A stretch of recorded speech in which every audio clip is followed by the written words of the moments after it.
Hello, welcome back to the channel. If you're new here, you are very welcome. My name is Jessica. This is a channel where we talk about financial freedom and enjoying the process of getting ourselves to a place of financial freedom. And today's topic is grocery shopping. Food is one of the three biggest expenses in our lives. Most of us spend a large chunk of our income every year, every month, in three big areas. That's housing, transportation, and food. Those are our three big expenses. Food can be often overlooked when we're looking at our expenses because no one item costs a lot of money. If we look at a vehicle, we're looking at thousands of dollars. But for food, each item tends to be fairly inexpensive, but the fact that we buy so many of them and we buy them every single week, sometimes multiple times a week, it can really add up. Most families spend thousands of dollars every single week in food.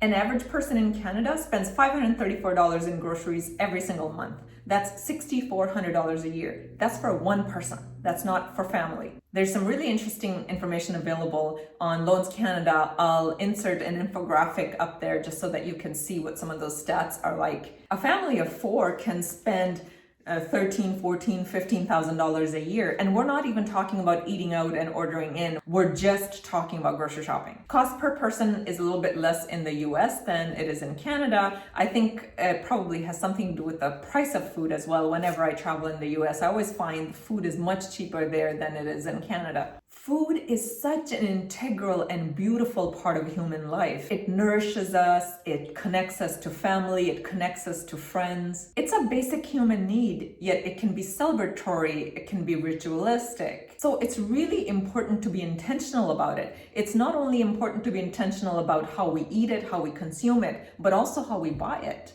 Now, all of us have experienced at one time or another this feeling of having frittered our money away, where at the end of the month, you either spend a lot more than you thought you spent, or you're left with nothing and you don't quite know what happened to it. Food is a classic example of how we can just fritter money away because there's really nothing to show for it at the end of the day because we've eaten it. There are things you can do today that I'm going to share with you that will reduce your food bill up to 50%. There are some foundational things, and that's what this video is all about. There's some foundational things that you can put in place and they will save you money forever. And then there are other things that you can do to fine tune. There are a lot of little things you can do. I'm not going to get into that. Maybe I'll make a separate video for that. There are a handful of foundational things, fundamental things that you can do today to bring down your food expenses every single month. How we spend money on food tends to fall into three categories. So there's the grocery shopping that you go to a store and you buy food for the week. There's ordering in or takeout. And then there's the money that we spend in restaurants by sitting down and enjoying a meal with our family and friends. For the purposes of this video, just to keep the video short and simple, we're going to focus on the first category, which is the groceries. And if we do that right, it trickles into the ordering in and taking out piece as well, because if we plan properly, then chances are that you always have something to eat and you're not constantly thinking about ordering in or taking out. Okay, now that we've gotten all of that out of the way, let's get started. Here are a few basic things that you can put into place today that will save you thousands of dollars every single year. And who doesn't want to save thousands of dollars every single year? That could go into your retirement fund. Okay, let's get started. So the number one thing you need to do to get started is look at what you spent last month on groceries.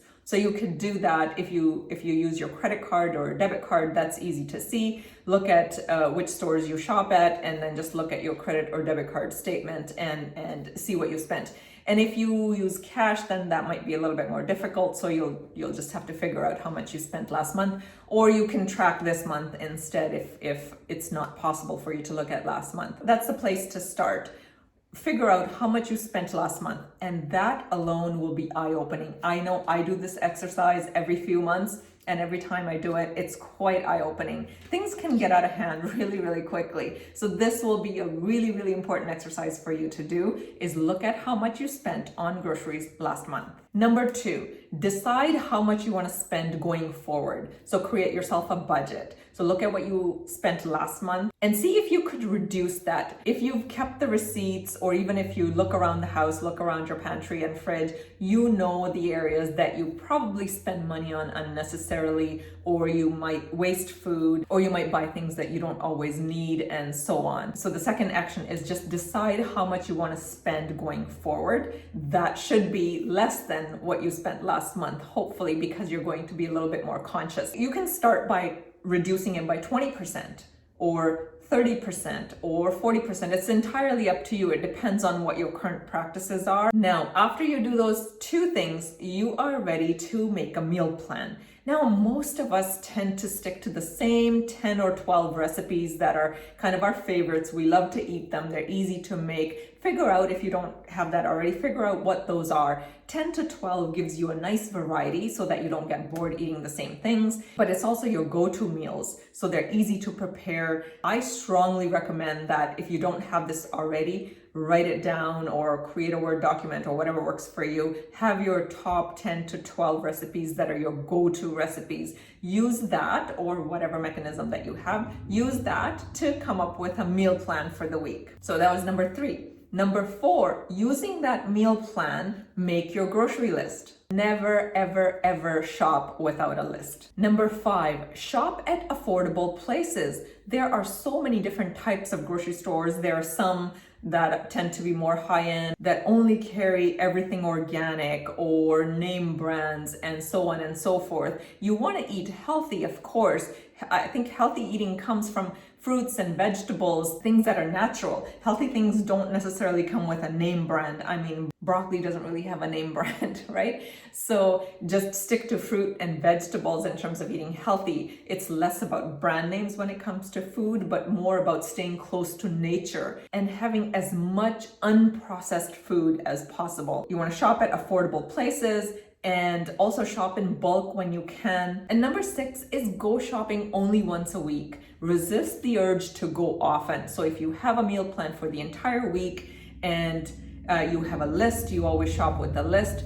Once a week is more than enough for most people. Number 7, this is so important. I know it doesn't quite sound important, but it's really, really important, is never go grocery shopping hungry. When you go hungry, you're gonna buy a lot more than you need, and you're going to buy unhealthier things that are ready to eat because that's what you want in the moment you're hungry. So always have a good meal, or at least have a fruit or have something before you go shopping. You never ever want to go grocery shopping hungry. Number 8 and final thing on today's list is build a good pantry with all of the staples that you need. Having a good stocked pantry will take you through those days when you feel like there's nothing in the house and you might want to go shop again for your food, or you'll be more likely to order in or do a takeout. But if you have the basics in your pantry, so even if it's getting close to the end of the week where you're almost ready to go for a grocery shop, let's say it might be a day or 2 away,